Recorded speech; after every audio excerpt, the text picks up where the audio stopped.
జ్యోతిష శాస్త్రం ప్రకారం 2025వ సంవత్సరం జనవరి నెల 19వ తేదీ ఆదివారం నుండి ఒక వారం రోజుల పాటు కన్యా రాశి వారు ఎటువంటి శుభ అశుభ ఫలితాలను పొందుతారో తెలుసుకోవాలంటే ఈ వీడియోని స్కిప్ చేయకుండా పూర్తిగా చూడండి. అలాగే తప్పకుండా మా ఛానల్ని సబ్స్క్రైబ్ చేసుకోండి. ఈ ఆదివారం నుండి కన్యా రాశి వారికి కేవలం ఒక గురుడు మాత్రమే యోగిస్తున్నాడు.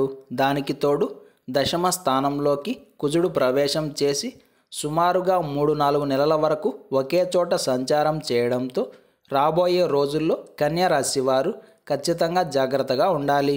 ముఖ్యంగా ప్రయాణాల విషయంలో జాగ్రత్తగా ఉండాలి.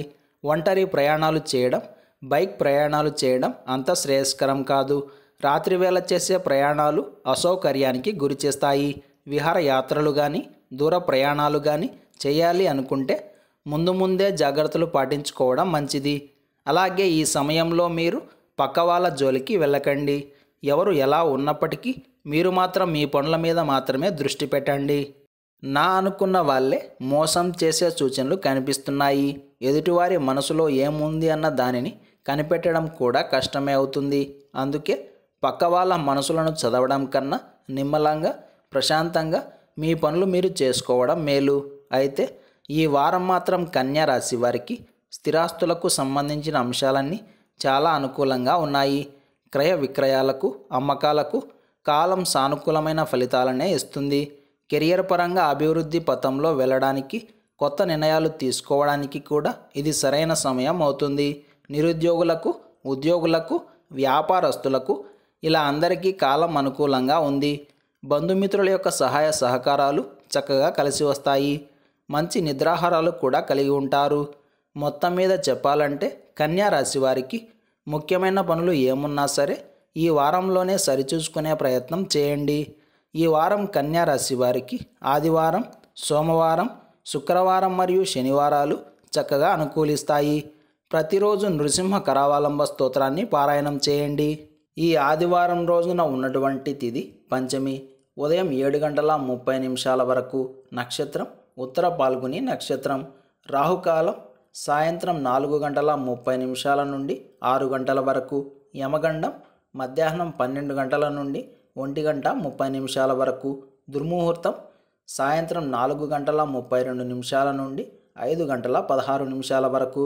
అలాగే ఈ రోజు యొక్క శుభ సమయాలు ఉదయం 9 గంటల నుండి 9:40 వరకు.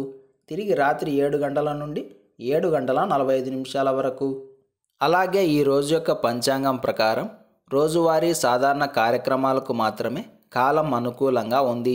ఈరోజు ప్రతి ఒక్కరూ అప్పుకు ఎంత దూరంగా ఉంటే అంత మంచిది. అలాగే ఈ రోజంతా శుభప్రదంగా సాగడానికి, చేసే పనులు విజయవంతంగా పూర్తి కావడానికి ఈ ఆదివారం రోజు సూర్యదేవుడి ప్రీతిగా బ్రాహ్మణులకు తాంబూలం దానంగా ఇచ్చి ఆదిత్య హృదయ పారాయణం చేయాలి. ఆదిత్య హృదయ పారాయణం చేసిన వారు ఈ రోజున మాంసం ముట్టకూడదు. ఈరోజు ఎవరైతే సూర్యదేవుడి ఆరాధన చేసి పనులు ప్రారంభం చేస్తారో వారికి అంతా శుభమే కలుగుతుంది. ఈ ఆదివారం రోజు ఉత్తరా నక్షత్రం వచ్చింది కాబట్టి లక్ష్మీదేవికి ఇష్టమైన నైవేద్యాలు సమర్పణ చేసి లక్ష్మీ అష్టకాన్ని కానీ, కనకదార స్తోత్రాన్ని కానీ, లక్ష్మీ అష్టోత్తర శతనామావళిని కానీ పారాయణం చేయాలి. అలాగే అమ్మవారికి కుంకుమార్చన చేసినా కూడా సత్ఫలితాలను పొందుతారు. అలాగే శబరి గిరీషుడైన అయ్యప్ప స్వామివారిని కూడా ఈరోజు పూజించవచ్చు. ఉత్తరా నక్షత్రం కలిగిన ఈరోజు మీ యథాశక్తిగా అయ్యప్ప స్వామివారిని పూజించి ధన్యులు కండి. ఈ ఆదివారం రోజు మనమంతా ఓం సూర్యదేవాయ నమః అనే మంత్రాన్ని పదే పదే జపిస్తూ ఉండాలి. ఎవరికైనా సరే జంట అవయవాలకు సంబంధించి అనారోగ్య సమస్యలు ఉంటే, అంటే కాళ్ళు, చేతులు, చెవులు, కళ్ళు, మూత్రపిండాలు ఇలా శరీరంలో ఏవైనా జంట అవయవాలకు సంబంధించి అనారోగ్యం ఉన్నట్లయితే దయచేసి అశ్విని స్తోత్రాలను పారాయణం చేయండి చాలు. జంట అవయవాలకు ఆరోగ్యానికి వైద్యులైన అశ్విని దేవతలను గనుక మనం స్తోత్రం చేసిన ఒక నియమంగా పెట్టుకొని ప్రతిరోజు అశ్విని స్తోత్రాలను పారాయణం చేసిన తప్పకుండా మంచి ఫలితం ఉంటుంది. మీరే ఊహించని విధంగా అనారోగ్య సమస్యల నుండి బయటపడతారు. ఇందులో మాత్రం ఎలాంటి సందేహం లేదు. ఇలాంటి సమాచారం ప్రతిరోజు మీకు వీడియో రూపంలో అందాలంటే వెంటనే మా ఛానల్ని సబ్స్క్రైబ్ చేయండి.